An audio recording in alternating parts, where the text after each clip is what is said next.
నివసించువాడవు. కృపా సత్య సంపూర్ణమై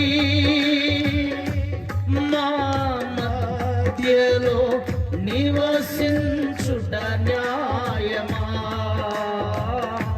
మమ్మును పరిశుద్ధ పరచుటే నీ ధర్మమా. మంచి స్వరంతో పాడండి. ఆమేన్. కృపా సత్య సంపూర్ణమై మా మధ్యలో నివసించుట న్యాయమా? మమ్మును పరిశుద్ధ పరచుటే నీ ధర్మమా.